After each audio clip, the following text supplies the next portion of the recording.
The coffee shop smelled like cinnamon. I was reading a work email when Mom's text came through. Emma's at Target. Gave her your card. She needs stuff for the baby's shower. Love you. My stomach dropped. What? I didn't say yes to this. I didn't even know Emma was shopping today. My fingers shook as I opened my banking app. 3 notifications. $127, $89. Then $1,500. I'm Rachel Moore. I'm 27. I work at a hospital doing paperwork and answering phones. Not fancy work, just steady work. That $90,000 I saved. It took me 9 years, every birthday, every overtime shift, every time my friends went to concerts and I stayed home eating ramen. That money was my escape plan.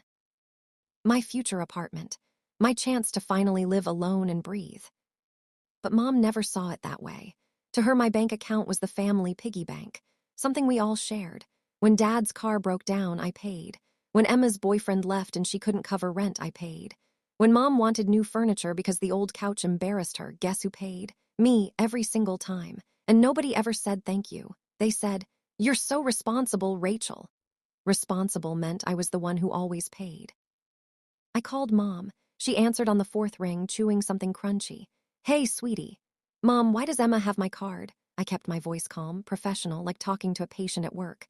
"Oh, relax, she's buying decorations. You know how important this baby shower is. She's already stressed." "But you didn't ask me." There was a pause. Then she sighed like I was being difficult.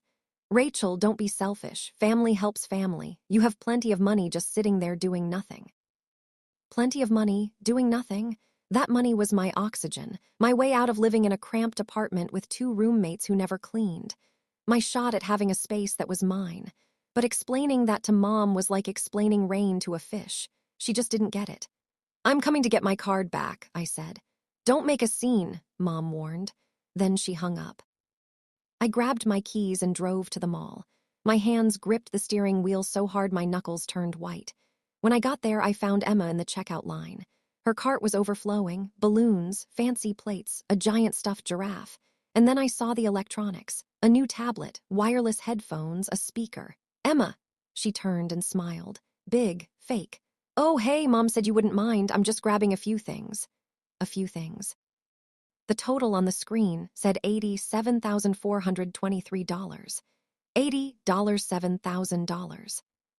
My vision went blurry. "How? Emma, what did you buy?" She waved her hand.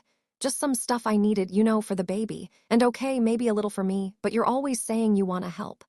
I never said that, never. The cashier slid my card through the machine. She looked at the screen. Her face changed. I'm sorry, but this card is DCLINED." Everything stopped. The noise, the music, my heartbeat. "What?" Emma's smile disappeared. "That's impossible. Rachel has tons of money." The cashier tried again. DCLINED. I felt something crack inside me, something that had been bending for years. "Rachel, what's going on?" Emma hissed. I stepped forward, took my card from the cashier's hand, and said the words I'd been holding back forever. "This card is mine, and you're never using it again." Emma's face went red. "Are you serious right now, in front of all these people?" "Yes," I said, "I'm serious." I walked out of that store and didn't look back. My phone started buzzing immediately. Mom, Emma, Dad, aunts I hadn't talked to in years, everyone had an opinion. "You embarrassed your sister. Family doesn't treat family like this. You've changed, Rachel." Changed, maybe I had, maybe I finally woke up. That night I sat on my bed and did something I should have done years ago. I locked my card, changed my PIN, removed everyone's access to everything. Then I called the bank and reported my card stolen, because that's what it was. Stolen, not borrowed, not shared. Stolen. Mom called me 12 times. I didn't answer. Then she showed up at my apartment, banging on the door. "Rachel Marie Moore, you open this door right now." I opened it. She stood there, arms crossed, looking like a storm. "What is wrong with you?" she demanded. "You humiliated Emma over money." "You took my card without asking," I said quietly. "That's called theft." Her eyes went wide. "Theft, I'm your mother." "And I'm an adult," I said. "With my own money, that IEARNED, you don't get to take it just because we're related." She stared at me like I'd grown a second head. "I raised you better than this." "No," I said. "You raised me to be quiet. There's a difference." The next morning, Emma texted me. "The police want to talk to me. You reported the card stolen. Are you insane?" I typed back. "You used my card without permission. That's fraud." She sent back a string of angry emojis, then blocked me. Good, I hope she learned something. That afternoon, Dad called. His voice was tired. Rachel, can we talk? Sure. Your mom's upset, Emma's upset. Can you just apologize and move on? Apologize for what? I asked. For setting boundaries. He was quiet. Then he said, You're tearing this family apart. No, Dad, I said. I'm protecting myself. There's a difference. He sighed. When did you become so cold? That word, cold, like caring about myself, made me a bad person. I'm not cold, I said. I'm just done. I hung up. For 3 weeks, nobody talked to me, no texts, no calls, silence. And you know what? It felt amazing.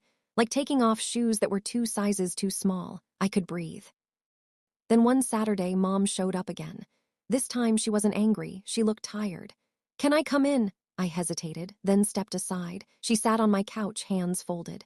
I'm sorry, I blinked. What? I'm sorry, she said again. I didn't think about how hard you worked for that money. I just saw it as something extra, something we could all use, but it wasn't mine to give away. Her voice cracked.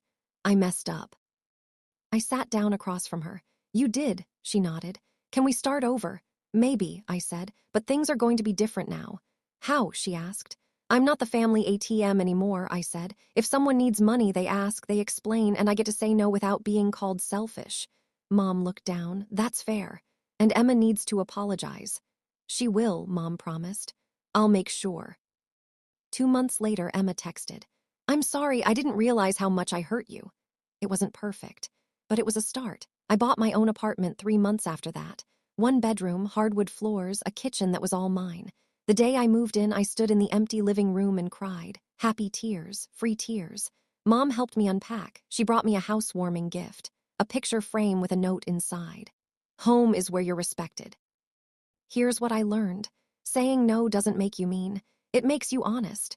Protecting your money doesn't make you selfish. It makes you smart. And family should lift you up, not drain you dry.